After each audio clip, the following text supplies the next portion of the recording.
Welcome back to today's episode It is harder to roll into talking with this new setup of Splinters and Stuff. because we're recording now Yes. after the clack. Yes. Yeah. I'm your co-host, Anthony Vizzini. I'm here with a special guest today. I thought you were going to be me.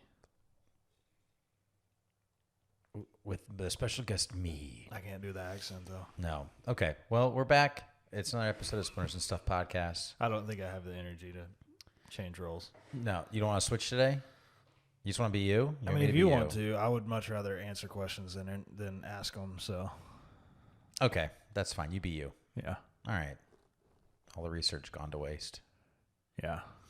Did you research? There's a cold winter's morn. Did you go back and check on your Luke details so you didn't mess it up? No, I honestly don't have to. I feel like I Okay. confidently. Let's just do it. You want to do it? Yeah.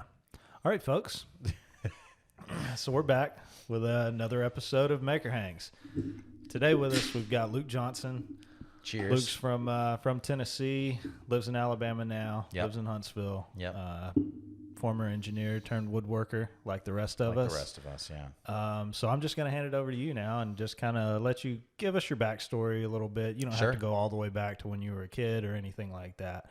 But just kind of give us your backstory on, when you picked up woodworking, when you decided you wanted it to be a business. You've heard the episodes. Well, I hate working for the man. Let me just start off strong with that one. Yeah. Yeah, I don't like it. I just want to be me, Has that always been a thing with you? Kind Yeah. of problems with authority? Yeah, I think so. I think it was a cold winter's morn. Yeah. No, yeah, I did the typical Huntsville thing. I went and got my degree and went to work and I had a great job. I was building rocket parts. Pretty awesome. What kind of degree was it? It was an engineering degree. Yeah, obviously. Mechanical engineering. Yeah. Okay, cool. Yeah, it's pretty tough. I didn't think I could do the whole aerospace thing, but I was fine with the mechanical degree. Yeah, I mean, personally, going through aerospace, it was pretty easy. I feel like That's what I heard. Most of my friends I've talked to, and we kind of rode together. Through And they're kind of nerds. So the aerospace guys had time. They had time to party, and they didn't have. Yes. They didn't really have a hard class until I feel second like semester of senior year. I feel like they really got away with the fact that everyone's like, oh, it's so hard, and then they just kind of strolled through it. It's like you hear mechanical and aerospace, and you go, okay, aerospace is definitely more technical and more challenging. It's just not. It's not. It's just not. But I actually helped a lot of those guys with their homework. So so yeah, I did that, and I went to work, and I found that I really wanted to be more hands-on, so I actually got changed roles and got kind of into the manufacturing position at work. And I really liked that. I really like being hands-on with everything. And did that for a while, but I really felt like, kind of like you, Anthony, felt like something was missing from what you were doing, and you want to try something new. So you kind of started getting into woodworking. This is not going to... You're distracted. Yeah, I'm distracted. All right, I have the timer. Hold on. Okay, go ahead. You good? I'm good. Okay, we tried. Sorry. We tried. I'm watching a time. I have a timer on right now. You don't have to watch it. I know. It's distracting because now it's in front of me and Okay. yeah, squirrel. Yeah. Turn it over. Don't look at it. Just turn it over. Okay. There you go. I'm All better right. now. Yeah. So you covered a lot of that.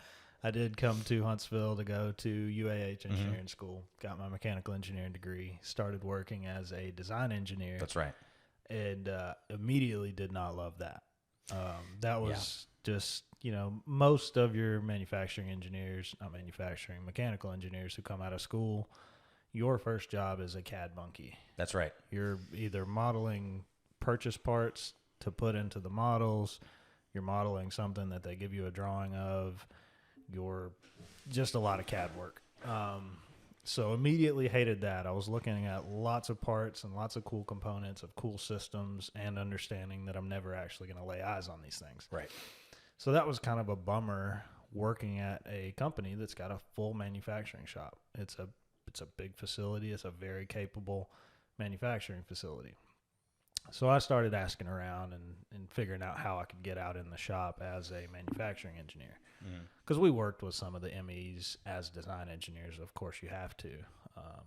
So I was able to kind of rub some elbows and figure out what I needed to do to get in when they had an opening.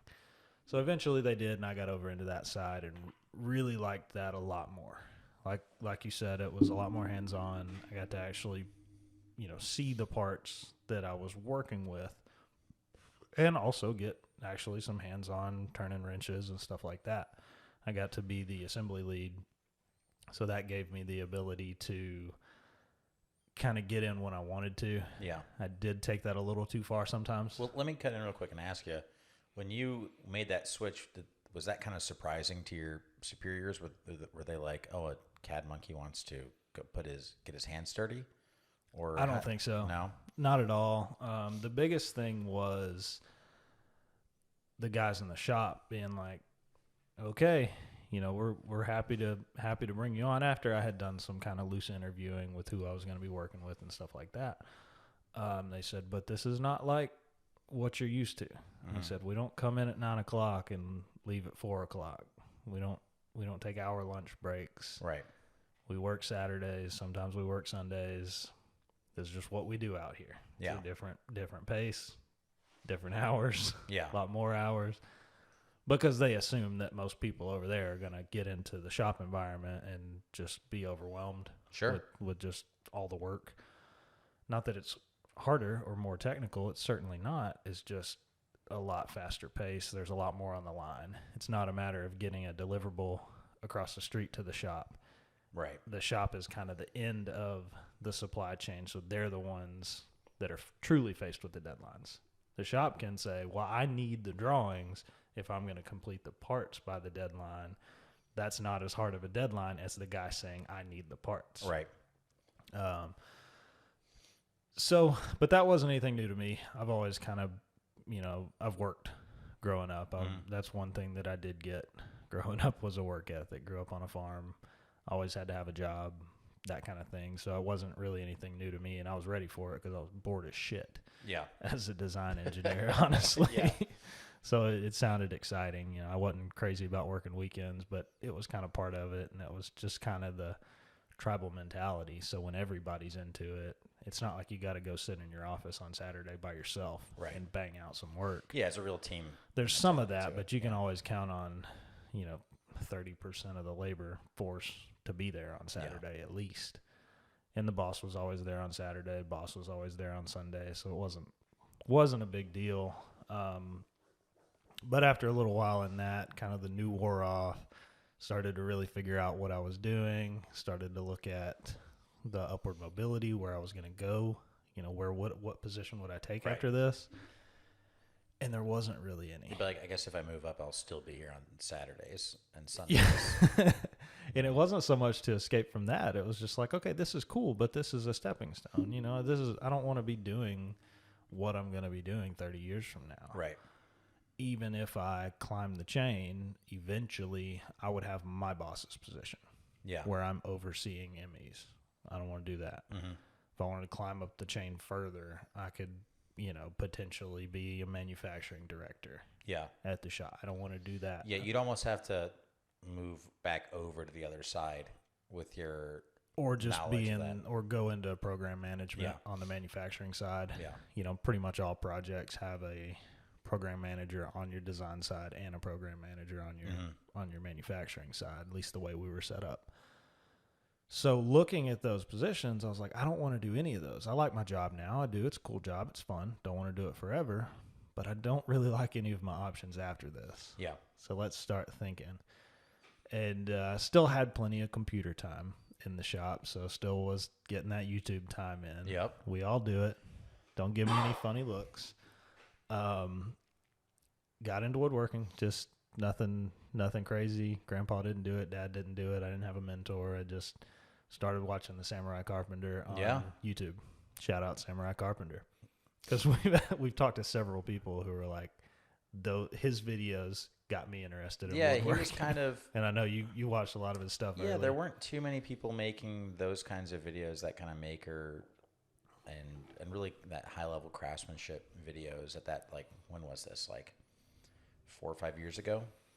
Yeah, this would have been 2016, 17 for Yeah, me there was him. that I was watching, and I don't know if he was putting them out and I was watching, or if I was watching old stuff. I couldn't tell you. Yeah, he's been doing YouTube for about 10 plus years, Yeah. I think. But there was him, I think, like Matthias Wandel, the guy who was like, he like makes his own bandsaws, makes all of his own tools and stuff. And Cremona, Matt Cremona was always a fun one. Matt's was cool because he would have a project that would last several videos. Yeah.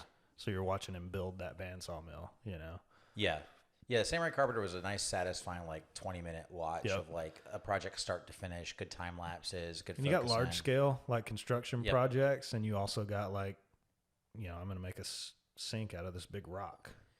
Yeah, that's right. Yeah, I remember that. So it was a good variety. But watching him do the dovetails and hand tool stuff, that was my first approach, because I was like, wow, you need a couple chisels, a pull saw, and a mallet, and you can make this stuff. Yeah, those videos definitely made it feel pretty accessible, which I thought was pretty. Like all of them did a pretty good job of like, oh, I could do that. Yeah, you know, maybe not to their level, but like with some practice, I'm sure I could get there, kind of thing. Yeah. Yeah, so that was kind of how I got into it. Started messing with the hand tools a little bit, and that was fun. I enjoyed it. Got to know hardwoods, you know, kind of how they cut and what they. And then almost immediately you're like, I need some more tools now. Right. Yeah. And then it begins. Yeah. And that's kind of the thing with pretty much anything I run into. And I know you feel the same way. It's like you find a new hobby, you find a new interest, and you're like, okay, well, how do I dabble? Yeah. Well, I need a few things to dabble. Sure.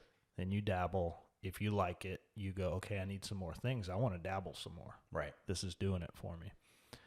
So that's what I did. My first real table was a river table. Sure. Because they were all the rage in 2017. I did that little piece that wasn't a river table. It was just like a little river wall. Yeah, I remember doing that. Little river wall art thing for my mother-in-law, just to kind of learn the epoxy. And that was kind of the first phase of my first table. Because the next one, my in-laws, we're pretty close with them, so they're always kind of in tune with what we're doing. And my mother-in-law really wanted a black walnut river table, and I was like, okay, I can do that. And I was figuring out how I could do it with my limited setup, and I was in a little lawnmower shed out behind the house. So did everything with a router sled. I did that entire table with that little Bosch 5-inch orbital sander. That was back when I had the nice shop. Yep. Yeah. Yeah. So really muscled my way through, but I did prove out the whole process. I built a little coffee table that was a river table, and I was like, okay, I don't want to put all this effort into this, $600 of lumber. And I remember that because any other wood project I had ever done was like $50 a lumber. Right. Yeah. You go to Home Depot, you get your sticks and screws and whatever. And I was like, this was $600 just for the raw wood. Yeah. That's not to mention anything else. So got that done. Really enjoyed it. Really enjoyed working with hardwoods. And I was like, all right, this is it. I want to do this. I want to make it a business. So then I just started pumping my stuff out to social media, started the LLC, got everything rolling, family and friends orders, lots of them, probably losing a lot of money, but I had a job. It didn't matter. Right. Nice thing about having an engineering job is that's pretty good to supplement when you need a joiner or a planer. I wasn't buying new or anything like that at that point, but you had enough extra cash that you could pick up what you needed. Yeah, you knew there was a paycheck coming around the corner. Yep. And you said, I want this tool. Maybe I can find it used. But even if you had to buy it brand new, you'd be like, yeah, okay. Yeah, you can justify it. So I started with an 8-inch joiner, 16-inch planer. Those didn't really come along until my next shop. We bought a house at a 2-car garage, house we're in now. And I was in that for a little while before I built the big shop. Yeah, I think you got the planer early, and that planer lived at my shop for a little while, and then it moved back over. Yeah, I found a good deal on a Grizzly 15-inch planer. Still use it to this day, but I didn't have anywhere to put it. It would not fit in that little shed. I don't even think the floor would have supported it. But so I put that in Anthony's shop and used it there for a little while great. till we got into the Yeah. new house. So that worked out well. So then, after I decided that I'm going to do this thing, I just went full bore into it. And I was, we talked about the manufacturing hours. There was a lot of them. And I was putting in, I'm not going to say I averaged 30 to 40 hours in the shop in woodworking a week, but I had to have easily averaged 20. And there were several weeks where I was putting in 30 or 40. Oh, for sure. Yeah. Alongside of my normal job. Full hashtag grind set. Yeah. Yeah. Yeah. I had a good routine on my energy drinks. I'd have a Monster in the morning, go to work, have a Mountain Dew while I was at work, get a Monster on the way home, work till 11 or midnight, and get up and do it all over again. I don't want to do that again. No. But I appreciated what it took, because that's that sweat equity. And if I just somehow had enough money or did the loan thing and just got a $300,000 loan, bought all my tools, bought my shop, set aside a nest egg to last me for a year, and did that route, I don't think I would appreciate it as much. And I don't know that I would have had enough kick in the ass to do what needed to be done to make it work. Yeah. So I worked in the 2-car garage for a little while and eventually decided, okay, I think I have a timeline in mind. So I was looking over a year, probably a year and a half out. I was like, okay, I want to quit in 2020. I want to save up enough money that we can pay bills for a year. We'll be, eating beans and rice or whatever Dave Ramsey says. But if I don't make any money on furniture, and we also threw in, okay, what if Alex loses her job too? Which was not anything we thought was going to happen, but we were just trying to be careful. Sure. So we said, okay, how much money do we need for a year? Calculated it up. Said, okay, we need to save up this much money before we pull the trigger and go. And then quickly decided, okay, I need a bigger shop. This is not going to do it. So then that kind of throws a big stick in the whole thing, because there goes your nest egg, right? Right. So my father-in-law, we went over to dinner. They invited us. It was kind of a random invite. We were like, okay, what gives? So after we got done eating, we're having drinks. It was just him and I outside, and he said, hey, how much money do you need to build the shop that you want to build? And I said, all said and done, under $100,000 easily, because this was before things got crazy. Yeah. We're talking a 40 by 60. You had very good timing on all of your big purchases. Yeah. The way this all worked out. Yeah. Yeah, no, that worked out well, because this was all pre-pandemic. This was like late 2019, very early right? pandemic, late 2019, early 2020, yeah. So he said, I'll do it up to 100,000. He said, Alex's name has to be on the land, because the shop's associated with the land. He was like, just in case, well, that's fine, no big deal. He said, this is not a loan. We want to do this. Nala and I have talked about it. This is what we want to do, and it's not a loan. We don't want you to pay us back. And I just said, okay. And in my head going, well, I'm going to pay that back still. But very thankful for that. I enjoy telling that, because I feel like a lot of people don't. A lot of people hide that kind of thing. I certainly would not be where I am today if it wasn't for that help. I would have gone and gotten a loan, a small business loan to build that shop. Yeah. And I would have had a high interest payment on it for a while. I would still be carrying it. So it would make things a lot more difficult, but I still would have gotten it done. Dad asked me that. He said, what if Mark didn't help you on the shop? What would you have done? I said, I still would have done everything the same way, probably on the same timeline. I would just have a fat loan right now. Yeah. I mean, you were pretty dead set. Yeah. After I decided that on a loose time frame, I was like, this is happening.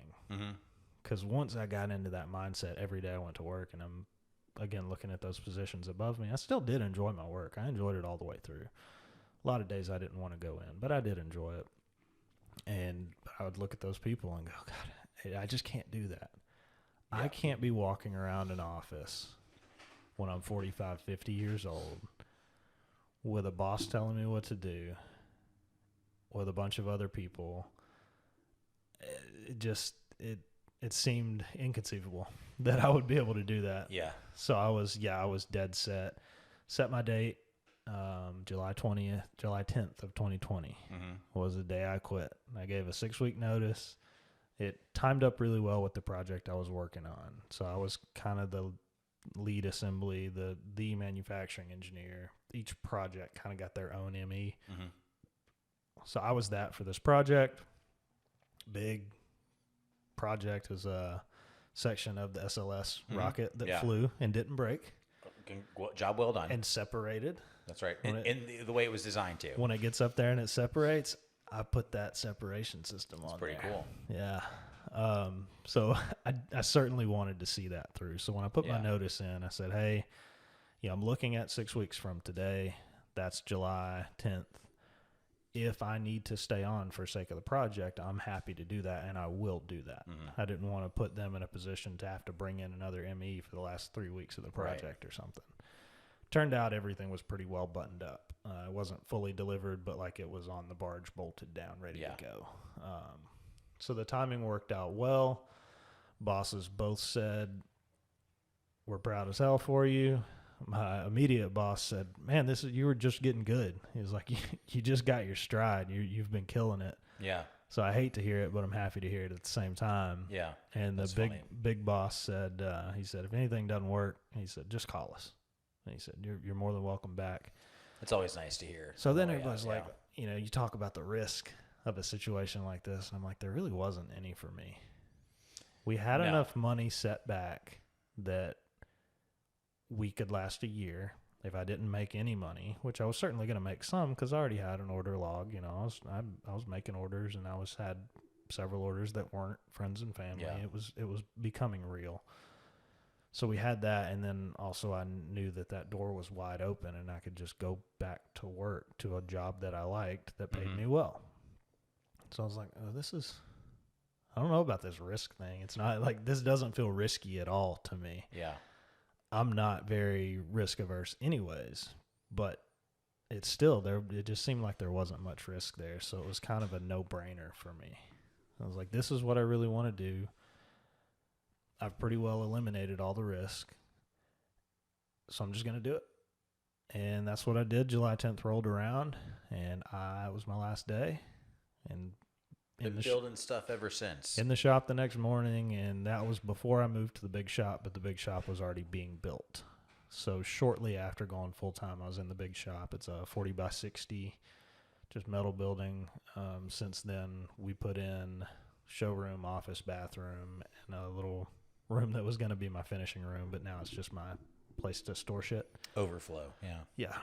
So I'm working with like a 40 by 45, really shop. That's pretty good space, yeah. It's a nice space. I love it. But never really let up. Just kind of kept rolling, kept building stuff, kept getting better at it. The stuff I've been putting out lately, I've been really proud of. Yeah. It's kind of like in the last 6 months, it feels like there's been a pretty significant kind of level up with what I'm producing. And that's just time at the wheel. I'm not really doing much different. I'm just getting better at things, so I'm more comfortable to throw this kind of joint into the design. I'm more comfortable to commit to a certain material or a certain species of lumber or whatever it is. You're just kind of less apprehensive. You're less scared of things because you've done them before. The new things are still scary, but you also you develop confidence. Okay, the last 4 new things I tried worked out. Yeah. So I can assume the next new thing I try, I'm going to be good. I was really happy to see that you actually went and made a set of chairs. Yeah. Because that's kind of a big scary thing. Yeah. Yeah. For a lot of people, and I've had people message me and say, hey, I've been wanting to do some chairs, but I'm scared too. What do you think? Is it worth it? Is there money in it? Would you do it again?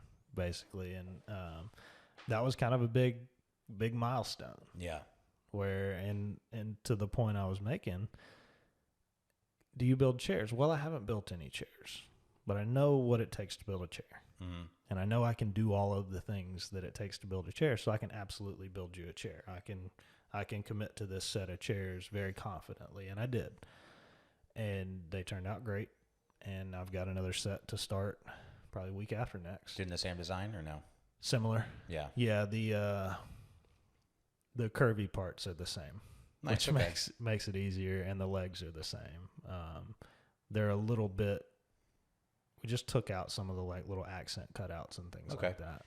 It makes sense with the set that it's going with. But along the way, I got into real estate. I partnered up with a buddy from back home. We bought a big house at the exact right time to flip. Wound up netting out like $112,000 from Yeah, that was flip. wild. Yeah. So then we bought 3 long-term rental properties. One was a duplex and 2 houses. And we've kind of just been rolling that. I won't go too far into it, but we've done some land deals. We've done some like renovate to rent properties, sold some stuff, bought some stuff. We're still very much doing that. I really enjoy it. To make it pertinent, the reason I got into that was in building furniture. I was like, okay, I'm pulling some money in. I'm not pulling enough money in to contribute to any kind of retirement. Yeah. I don't have any retirement plan. I'm no longer contributing to a 401k. Right. Yeah. I had already cashed that out and rolled it into a Roth so that I could contribute to that, but was not contributing much. So I was like, I got to figure something else out. I got to come up with a real retirement plan. And I also do want to make a lot of money. Yeah. And I'm not going to do that building furniture in a one-man shop. That is tough. You're just not going to make a ton. And until you get to like renowned artist status, it's just not it's not realistic. You know, your big companies that are making $50,000-$60,000 conference tables and things like that are big companies. Yeah. They had to establish a big company to be able to make that product. That's not what I want to do. So that's why I got into the real estate and still really enjoy it. And now we're doing the tiny homes, and y'all have heard plenty about those at this point. So that pretty well brings us to today. Nice. Well, that's a good pause point while we go reset the cameras. Awesome. All right. So we're back at today now. We are at today. Yeah. So I guess when did you start the tiny home thing? The tiny homes started June, July this year. Yeah. Earlier than that, obviously we had talked about it and started planning on it and looking for land and stuff, but actual land purchase and start working on the tiny homes themselves was June, July. So you were talking about how, you did the woodworking and you don't want to be a starving artist for forever and would like to retire one day. Yes. So you got in the real estate thing. This is just an expansion of that? It is, but it isn't. So I'm relying on a lot of wherewithal that I gained through the real estate journey to that point. But this is not with my partner. So this one is with Alex, my wife. It's just the two of us doing this. So the reasoning behind that was Alex she's got a good job. She likes it. She likes the people, all that stuff. It's a good place to be. Mm-hmm. But kind of hit the same thing. She was like, there was a rough patch, and she was like, I don't want to do this forever. Yeah. And I was like, okay, well, let's figure something out. What do you want to do? I'm at this point, I'm like, just pick something. Yeah. I did it with woodworking, so we can figure it out. Anything's possible. Yeah. And I mean, it's got to make sense. But so I was like, just pick something. And she'd kind of been struggling with, and a lot of people that are in that kind of, call it the normal grind. Yeah. Struggle with not having any purpose, not having, you don't have any hobbies.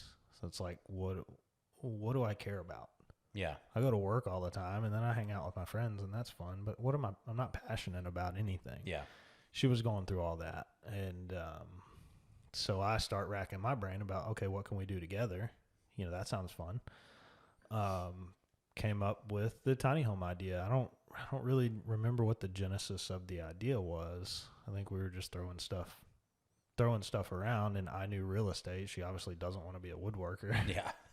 So I knew real estate, and I lightly knew real estate. I don't say that confidently. But so that was the idea we landed on, and we went, oh, we could totally do this. Yeah. It makes sense. And we started running some loose numbers, and things made sense. And I said, okay, this is something that I can build while you're still working. and then you can manage Right. after they're up and renting was kind of the plan. And then once we get enough up, you can leave your job, manage those. So we figured out what we needed. We need 5 on, 5 of what we're looking at. So that's the goal, is to have 5 up by the end of next year. Yeah. And then she would be able to kind of pull the trigger and go to managing those full time. Now, managing 5 tiny home Airbnbs is not a full-time job. So at that point, we'll just expand. Yeah. We're not going to build any more in the same spot. We may not even do tiny homes next. You get like a condo in downtown something, or just stay in the short-term real estate, short-term rental market, and see where that takes us. It's the tiny homes are great right now because the market sucks. Yeah. It's hard to buy anything you're going to rent and it make dollar cents at this point, because your commercial interest rates are pushing 10%. Well, the other thing that you guys could look into also is, if the management portion of it goes well, is just to expand on that part of it too, where yes, your Airbnbs do well. So someone else says, I have one and it's already too much for me to manage. I need someone else to manage this. Okay. We specialize in short-term rental management, and then you take a percentage. Well, whatever. don't cut it at short-term. Yeah. Long-term, short-term, whatever, just rental property management. Because if we do that, well, I've got long-term properties that we're not really to the point where we need management. But if we got that set up and then we got enough long-term properties that we wanted management, then it's easy. Right. And you're keeping it in-house. Right. Right. So that's certainly something we've thought of as well. Nice. So yeah, with Alex, she was kind of going through that existential crisis like I talked about, but it made it so much worse because I'm there. Yeah. And she gets to watch me live it out every day. Yeah. And go to work when I want to, and nobody tells me what to do. I don't have to ask for vacation. Just lounging around all day. All day. Just happy. Happy all the time. A bad day at work now it's not a bad day. It's kind of like a bad day fishing. It's still a good day. That, yeah. So that really got her thinking about, I want that. Yeah, I want that life. Were there any points along the way that you thought where the grass started looking greener again on the other side, or has it pretty much been the greenest on your side of the fence since you left? The latter, for sure. Yeah. There's a day every now and then when I'm like really overwhelmed. Yeah. And the thought will come into my mind, be like, well, I could be making more money and also not have to worry about this right now. Yeah, I'd say it's probably pretty similar for me. I would say it's always related to money. But that's like once or and it's always when the money's tight. When the money gets tight, the phone's not ringing as much, and you're going, "What am I doing?" Nice. What am I doing? I need a. Is this feasible? And then inevitably, it seems like your fear phone manifests a phone call, which is always nice. Double up. I was like, that is a massive road. You're gonna start twitching over there. Yeah.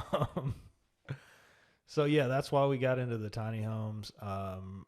Right now I'm kind of riding the line between both. Trying to get these tiny homes built. We want 2 of them renting by the end of the year. We've got them both dried in, but still a long way to go. Yeah. But I also need to make money. So I'm working furniture right now. I did tiny homes for the last, 5 or 6 weeks straight. So I'm not building any furniture. I'm only spending money. So I had to kind of swap back to furniture, knock some stuff out, get paid. Yeah. And then I'll swap back to tiny homes and ideally finish all the orders that I have on the books now and finish the 2 tiny homes by December. And if that happens at any point before December 31st, I'm not doing anything else. Yeah. Between then and December 31st. That's a lie. I know it is. So let's go. That's the plan. Let's go back a little bit. I guess you and I have both been fortunate in our ability to jump careers. That's not the case for everyone. I think we've covered stuff like this before, but I'm curious, like looking back beyond like the #grind set mentality and just, manifest your own destiny and make it happen. Like looking back, someone else listening or a friend of someone who's listening, they're interested in doing this kind of what looking back would you say is like any lessons learned, things you would do a little bit differently, beyond just I'm going to work as many hours as it takes thing. Is there anything that you would just give advice on as far as someone looking towards the same goals? Yeah, not a whole lot of stuff I would do differently just because it worked. Yeah. So if I There you go. if I did it Do differently, exactly what I did. Yeah. right? No, I wouldn't say that. I mean, what works for one person is not necessarily going to work for the other person. It just all depends on your personality. My personality is such that I'm not afraid of work. I'm not afraid to maybe work a lot harder when I could have been working a little smarter. Yeah. And kind of force it out, because that seems to work for me. Yeah. So I'm kind of sticking to what I know. My advice would be to lean further into all the business stuff as early as possible. Yeah. My thing was always kind of, I'm going to build furniture and the business will develop. Yeah. It's just going to happen organically. It's not just going to happen organically. And I knew that. But there's a lot of things that I looked at and went, I'll cross that bridge when I get there. Yeah. And my advice would be, like I said, to lean in more on the business aspects, the actual numbers. Figure out how much furniture you need to sell. Figure out how quickly you need to sell it. Figure out those benchmark numbers that you have to hit. I'm being a little hypocritical right now because I don't know any of that stuff. Yeah. Because, like I said, I just know that it works. I had the benefit of having a great job that allowed me to prepare for this jump. I had the benefit of having a wife with a great job who was fully supportive and worked all the way through this, so there was still money coming in. We could have lived off of just her income. Yeah. If we had to. So there was a lot of stuff that was kind of stacking the cards in my favor that allowed me to be a little more free willy with the process. But if I was, if somebody told me that, hey, I'm a year out from quitting my job, I'm building the skills, I've got a plan, got an exit strategy, what would the advice be? Mine would be to shore up more of the business stuff. Because naturally you're never going to do enough. A lot of that is going to be force functioned by your first year of taxes. All that stuff's going to come to light that's like, oh, I should have been doing this. Should I be tax exempt? Should I not? There's a lot of things that when you're just making in the shop, when you're just building shit and getting it to people, that you don't think of, or you do think of and you brush off and you'll worry about it when you get there. So my biggest advice would be on that, and not so much advice, but just a heads up. You're going to have to work 2 jobs for a little while. You're going to have to work 2 real jobs for a little while. I'm not talking about part-time, part-time at the call center and part-time at Wendy's or whatever. You're going to have to work 2 full-time, mentally and physically. At least one of them will be mentally and physically taxing.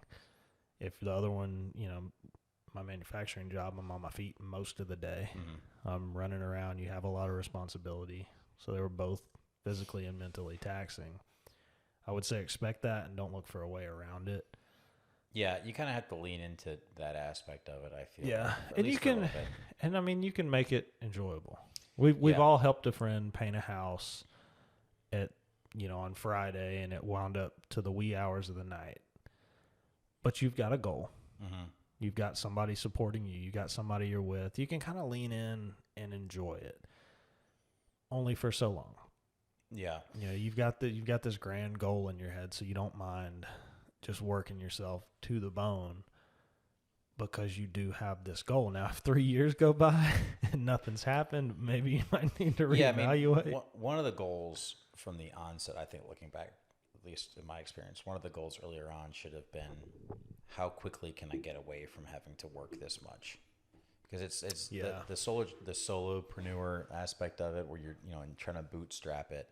I feel like I need to get more comfortable. I feel like I'm just lurching into the mic. I don't know. I think maybe I'm just really excited. I think that I was kind of excited for a little bit to just work all the time whenever I wanted and just see how much I could actually produce when I'm in charge of every aspect of it. I think from the looking back, it would have probably been beneficial to say, like, set some calendar dates. Like, okay, you can be in grind set mode for like this long, but you need to set aside some time to figure out how to get out of the grind mode. Yeah. And figure out a way to be a little bit more organized, a little more careful with your time, where it's not sucking that time away from other things that demand it. I think I agree with the business part of it. It wasn't until I was full time for almost like a year that I really started leaning heavily into that aspect of it. I will jump in real quick because Yeah. I'll lose the thought. You said be in charge of everything. Yeah. That was probably the biggest appeal to me of woodworking, as opposed to engineering, what I was doing. Became an engineer. I got my engineering degree and worked as a manufacturing engineer. We're technically not engineers unless you're a PE. But got into engineering because I always liked building stuff. I always liked creating things. In my younger years, I did a lot of art, did a lot of drawing and stuff, drawing and painting. My grandma was a really good artist, and she kind of fostered a lot of that in us.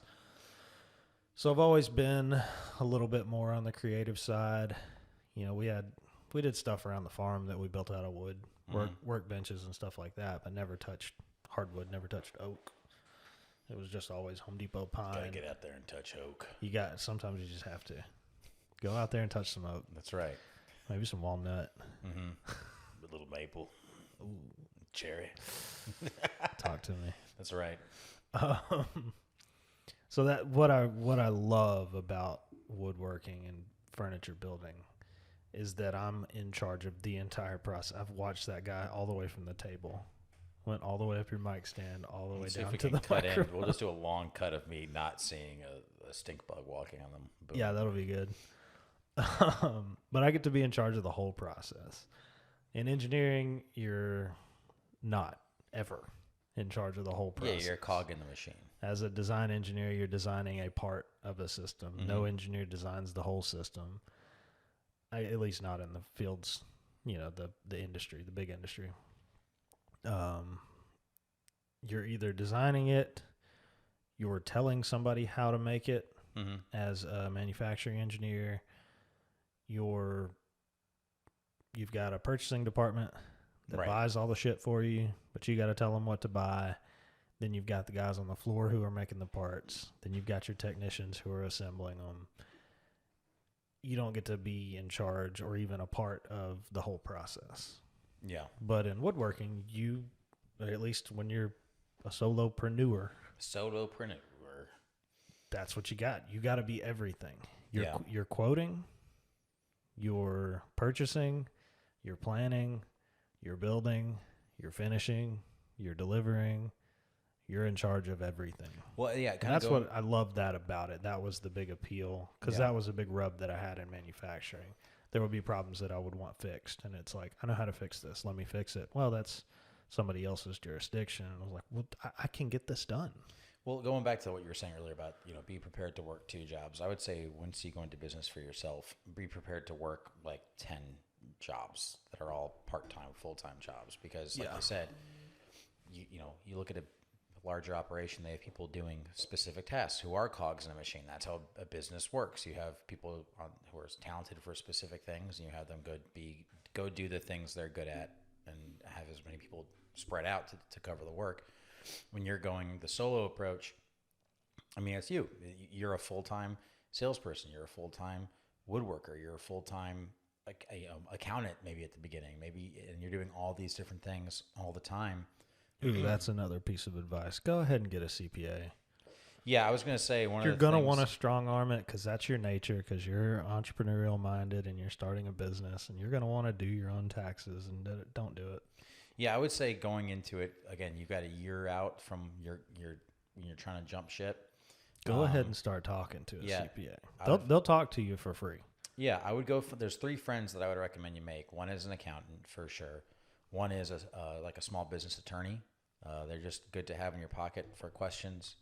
And then also an insurance agent. Find a good insurance agent who's going to understand your business and make sure you have the proper coverage, because nothing's worse than having a whole wood shop filled with all these tools and dreams, and it burns down and you don't have coverage, or someone comes and steals a bunch of tools and you don't have coverage, or or your mantle falls on a child after you installed it, and now you've lost your house because you don't tell anybody, but I wasn't insured until I think late last year. That's very frightening. Yeah. That's very frightening. Yeah. Well after I had a shop. Yeah, that's Well after we built the shop. Well after you and I framed in all those rooms. terrifying. Well after I had all my Very machines. terrifying. I don't like any of that. Yeah. I should have fallen. There was a lot of... I should have fallen down on a ladder in your shop. I'm kind of surprised you didn't. Yeah, I would say those are good relationships to make going into it. I had so much anxiety. It got to the point where every day I drove to the shop, I was like, am I going to pull up and it's just ashes? So then I was like, all right, I got to get some insurance. Yeah, so And it was super easy. Called a insurance guy that my dad knew. yeah. He came out, looked at everything. I told him what kind of coverage I wanted. He was like, all right, I'll get you a policy. It's like $350 a month or something like that. Okay. That was super easy. Why didn't I do this before? I no longer have anxiety about my shop burning down or somebody stealing everything because it's out in the middle of nowhere. Right. I don't have that anymore. Congratulations. Yeah. Wow. It feels good. And I did. I got it done, and I was like, I think I texted you, and I was like, dude, I got insurance. I feel way worse about this. Yeah, that's yeah, I have all the vehicles are covered, the shop is covered. Do you insure? I feel like you probably insured the idea of wooden plane. Got a policy on it. Probably, yeah. I've got everything. I learned this inland marine. I'm still not really sure what that means, but I've got that. These are your tools. A big one I've got is just general liability insurance. That's a big one. And then I've got an umbrella policy personally, so in case anything gets, like I could back a truck over a family at this point by accident and, be covered. So that's nice to know. You got to have that covered. They'll be covered too. Everyone's covered. By your truck. Yeah, no one stand behind my truck now, though. Oh, please. The ambulance has a beeper on it.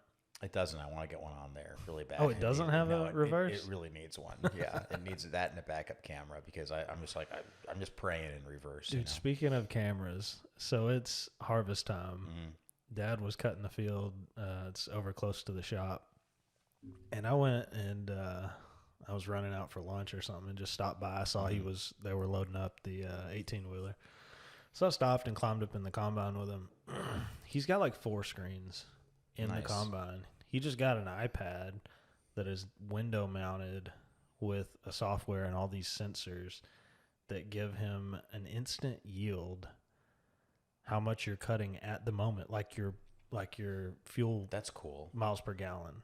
So it gives you across like the field that you're in, how much per acre you've cut. It gives you an instantaneous what you've cut. It tells you how much is in the bin at any given time. That's wild. He's got this Bluetooth camera system. He's got them mounted everywhere. He's got a screen for those. He can flip through the cameras. He's got a camera up on top of the combine. He can look down in the bin. He's got like backup cameras on his implements, like on the grain cart and stuff that he can pull up. He's got all his guys on a walkie-talkie system. Of course, he's air conditioned. He's got an air ride seat. Whatever happened to just a couple of ox and a plow? Yeah. So the first tractor and combine he started with were not much past that. Yeah. It was an old open cab Massey Ferguson. And I think it was a Gleaner combine. But they were just bare bones, motors and whatever it took to do that job. Yeah. And now, of course, he's got the real nice stuff because he's now doing it full time. And it's like, you're not even working anymore. And one of the guys that was helping him, I was like, y'all working hard out here? He said, well, all this stuff, this is nothing. Yeah. Like you just push the harvest steer button and push on buttons. the combine. Yeah. His grain cart, so it goes, the combine cuts it, gathers it in the bin. Mm-hmm. Then you dump it into a grain cart. And his grain cart has a scale on it and a printer. So it will literally, before he dumps it into the big truck, they'll weigh it, log it, so they know exactly how much they're taking. That's you nice. Weigh it, when you take it to the granary, you weigh on their scales. But now you know if they're... But now you have everything. You have live data of everything. That's of course, wild. He's got spreadsheets for all of his stuff. Farming is... It's high it's tech no now. small task. Yeah. That's pretty cool. That stereotype of the dumb farmer, I don't think really exists anymore. No. But I don't think people have a good understanding of, people farming at scale. Dad's farming under 1,000 acres, probably between 800 and 1,000 acres. Yeah. So he's not even like big time. That's a full-time farmer, but there are guys in Franklin County who are 5,000, 6,000 acres. Yeah. Easily. It's a It's a whole monster of an undertaking. It's a lot of work. It's all that technology. You got to know how to fix your own stuff because it breaks every day. Yeah. There are so many moving parts. Something breaks every day. You got to know how to fix it. You can't afford to have things serviced. Mm-hmm. You've got all that. You've got your day-to-day. You've got to plan, your farmer's almanac. When are you going to plant? When are you going to cut? When are you going to fertilize? When are you going to spray? All these things depend on the weather patterns. Then you've also got, okay, when do I sell my corn? Mm-hmm. I need to get some grain bins because this corn that I'm cutting has to be cut right now. But I don't want to sell it because the prices aren't where I want. I need to store it. So then you get grain bins and you store it and you wait on those prices. And it's a full stock market situation. Yeah.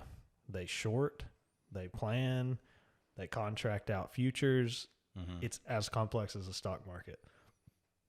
It's wild. I never had a full appreciation of it growing up because all I knew was the groundwork. Yeah. But now that I think you have a mouse in here. Uh-oh. Really? I think it's behind the. Oh no! Yuck. It's all right. He was friendly. Let's kill it. Anyhow, let's disconnect ourselves. We'll put out some poison. I like it. That That's way good. we're you don't have to. I didn't make it eat it. You don't have to live with that. Yeah. Yeah. It made its own choices. Yeah. That's fair. That's what it gets. I'm just worried it's don't gonna be gluttonous. Run up my leg and just bite me right on the nose. I think they're pretty scared of things that are. They should be. I'm gonna kill it. 10,000 times their size. That's true. Whatever we are. I'm not that big. Wow. What's a mouse weigh? Ounce. Grams. How many ounces do you weigh? I don't want to do math right now. It's a lot more than a mouse. 116 times 1,600 times 3,200 plus another 4,000 ounces. Okay. I'll buy that. I have no idea. I think that's right. I just use Google conversions. I don't know. All those numbers you said times each other are way more than 4,000. 16 times 250. Now we're going to do some math real quick. Boom. Times 4,000. Boom. 16 times 250, yeah. Mm-hmm. I feel like you had some other numbers in there. There was 30. I was said a splitting it 32. up. I was doing it by tens and then, or by 100. Whatever. Then, yeah. Anywho. Math. Appreciate your farmers. Yeah. Well, nice. I had something I was going to say earlier, and then the mouse distracted me. distracted Huge tangent. There's a big tangent. Well, what questions do you have for me? Oh, I jeez. came on this show to be interviewed. Do you have a mouse on you? no, I thought it was. It was just that man, I stick wish it bug was. again. Yeah. It still got me though. I was like, oh. God, if a mouse runs up your leg during this podcast, That'd be great content right there. I would pay good money for that to happen. You hear that, buddy? I'm just so distracted by this thing that's in the room. I don't know. You kind of answered most of the questions I was going to have. It sounds like a cop-out, but you kind of went and just covered. I've done this everything. spiel a lot. Yeah, I was just sitting here thinking, I was like, did have an hour drive home today. I feel like there's a lot of time just talking through it perhaps on the way I over really here. didn't. No, I've know. just done this. I've done the spiel enough that I don't even really have to think about it because I'm very social. Yeah. So anytime I meet somebody and they start asking questions, you're going to get it all. I think if we 50 episodes from now, we do this again, you just pretend like you don't know what you've done. And then I ask you. And then it sounds like it's not a spiel. And then. But then your questions are going to sound like they're leading. That's what we got into when we were trying to reverse roles. That's all true. the questions sounded stupid because they were leading. It was just fun. You knew the It was answer. just for funsies. Yeah. Yeah. It was fun for a minute, but it was exhausting both times. On both sides. So I want to talk about the chairs again. Do you like it? You comfortable with it? You're like, let's go, let's do more chairs, or you're like, the right kind of thing, right project? I like it. I really like the idea, and this design that I came up with for this particular set is a design that can be easily manipulated. Yeah. To work with other sets. There are certain components of these that obviously speak directly to the table. Yeah. And the bench. But those components can be softened or eliminated. The next table and bench doesn't have any curves. Yeah. So I'm going to cut the curves out of the chairs. It's a little more traditional 4-legged table. Mm-hmm. So I'm going to take the legs of the chairs and run them, inch and a half above the backrest. So it's kind of sticking up like chairs do. Little changes like that don't change the manufacturing process much, but will still style it towards, you can just make those little changes, but keep the same core design. And then it's pretty repeatable. You can get your time down, get your prices down, because chairs are very expensive. Those walnut chairs, I think I have it $700 a piece. Yeah. Realistically, they probably should be a little bit more than that for this set. But as I get better and start putting them out quicker, it'll make sense. I think that's the scary thing with chairs, is really the repeatable aspect of it. Mm-hmm. I feel like I could build one chair. I think I could have built one chair a long time ago. Oh, for sure. And just had the one chair. But to say I have a set of chairs, and if you sit in any of them, it's going to feel like the same chair. Mm-hmm. That and part they need to look like the same chair. They need to look like it, sit like it, the whole thing. And there's the whole ergonomics factor of it too. What was the lean back you did on the back, the chair back? How many degrees? The angle? Yeah, 9. I think 9 is pretty standard. Pretty standard, yeah. And it was kind of funny though when I saw. I'll wrap it up then. We're about to get cut off. Are we back live? We are. Right. I was gonna say chairs. I guess what I thought was funny is when I asked you how your approach to building them. When I built my first set of chairs, I started with the jigs in mind to make it repeatable. I said, if I'm going to build one, I want to make sure I've got everything set up to build as many of these, 2 more, 100 more, the exact same way.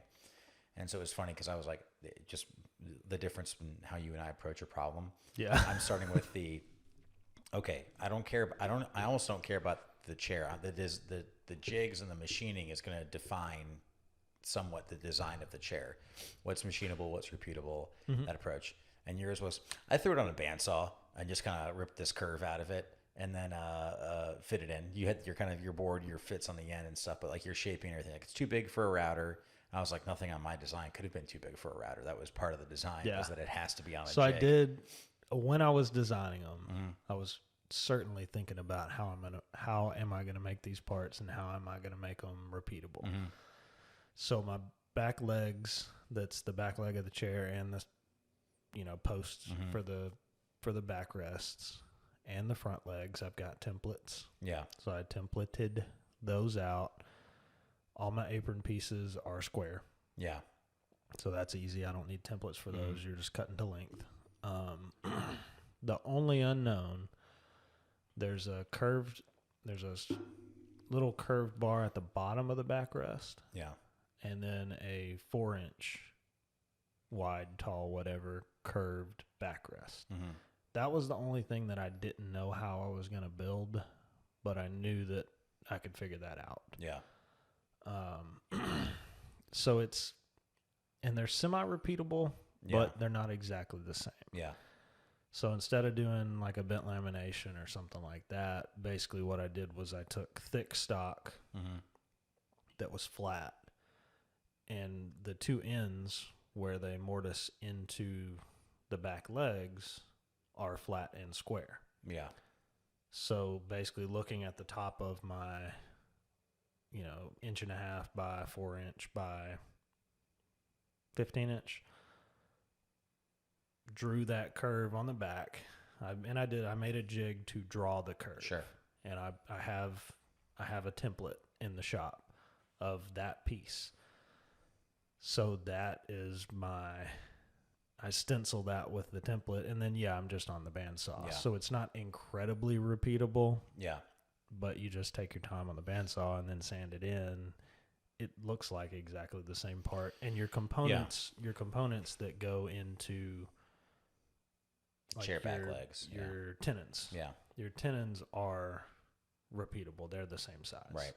Because that's easy. You just come in and make a straight cut before you start your curve. Right. You can jig that. You can use your fence for that.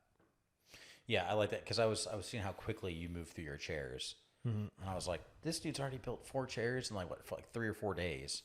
Yeah, I had probably a solid week, absolute start to finish. Yeah, and I think mine, I did 6 for my first set. I think that took me about 2 weeks. or so to do.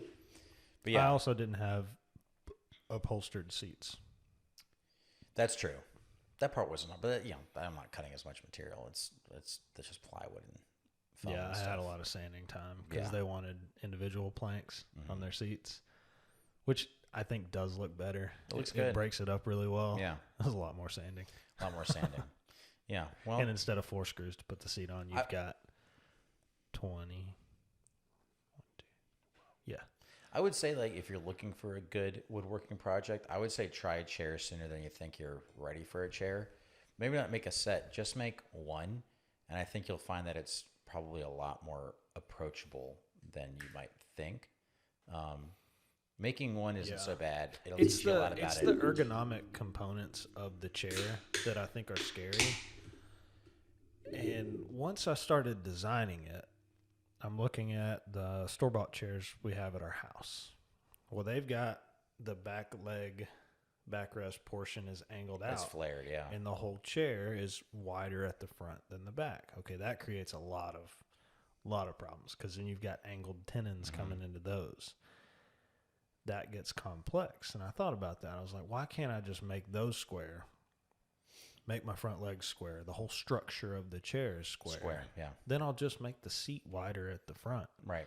You get the same effect. You really get the same look. And honestly, with the curved components, when you've got that core structure of the chair put together, it doesn't look straight. Yeah. It looks like it's splayed out.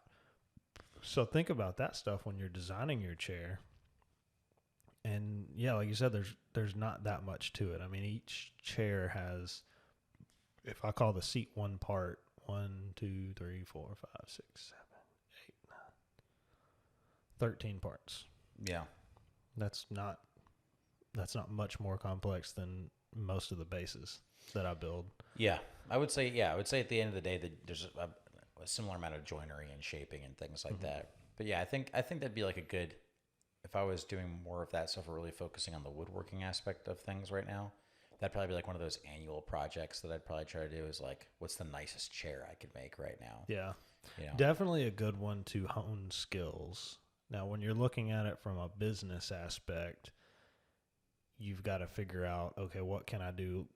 That's really more the conversation I was having to making it simple and repeatable, but still look nice. I mean, those chairs are nice craftsmen. Yeah, they look great. Good looking, they're good chairs and they're sturdy, they're strong, they'll last.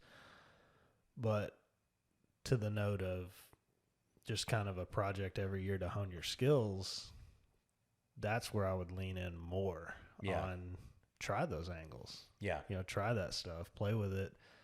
It that's a great point. It's a really good project to go, okay, I know this much stuff now. Let me design something that's a little bit out of my comfort zone. Yep. I don't have a client to please. I don't have a deadline to meet. Let's just see how well I can do with this. A chair is probably a great project for that. Yeah, because you can really scale up and down the complexity of that to really kind of meet you where you are, a little bit past where you are to try to pull yourself out. So, and there's a lot of templates and plans that you can work with. I've never used plans. I don't like the idea of working to plans. I don't know why. It's probably a pride thing with me. But there's a lot of plans, like I said, that you can work to, and even kits that you can buy. Yeah. That come with all the parts, and you got to do the rest of it. Yep. There's a lot of that you can really get some skills out of. It's not just cutting to the plans and putting it together. Like your Maloof chairs and stuff like that is, somebody's telling you how to do it, but this is not beginners. This is not beginners work. Yeah, I would say that kind of stuff. I kind of wish it's funny. I've also never worked from plans, not because I have a thing about it. I just haven't ever had the time to. It'd be like another kind of just side project thing that I think I had time for and didn't like. Fortunately, I never bought like 30 different plans to go build one day. I think it goes back to the I want to be like. This is my thing I'm building. I want to say I built it. I don't want to say that I built it, but somebody else told me how. Yeah, there's that. But I think also like going back to like someone getting started in this whole thing again. I think like absolutely like if I had to go back, there probably would have been some more let me go ahead and build some stuff from plans. Let me, for portfolio pieces, Learn whatever it is. Learn your tools. Learn my tools. Learn your finishing. And I'm going to run into problems. I'm going to run into plenty of problems along the way with that of, I don't know how to do this, or, that was a lot harder than I thought, to really gauge, like, A, the skills that are lacking, and B, knowing, like, gaining confidence in certain areas to maybe, like, approach certain projects earlier. And it's kind of a force function. Yeah. If the plans have a certain type of joinery, you may look at that without plans and go, okay, here's how I want to put this together. But if the plans call to do it this way, follow the plans. Yeah. Go ahead and do that. It's going to force you, and you may go, wow, that was a lot easier than I thought. I'm going to use that joint next time I run into that issue. Yeah, there's a lot of cool. I think Four Eyes is the one that comes to mind right now. They have a lot of cool furniture pieces that they have they spend a lot of effort making some really nice guides for, that I think if I were to start over with especially with more furniture stuff in mind, like what you're doing, I think that I probably would have, as far as like and again, for friends and family stuff, hey, here's a plan for this. Do you want this? Yeah. It takes a lot of that. You don't have to tell them that. Just send them a picture of the product. Yeah, say, you don't have to tell what do them you think about this design? If they love it, oh, great, because there's plans for it. Yeah, and that's going to take a little bit there's a little bit more work out of it for you, which I don't think cheapens it. If anything, I think it's just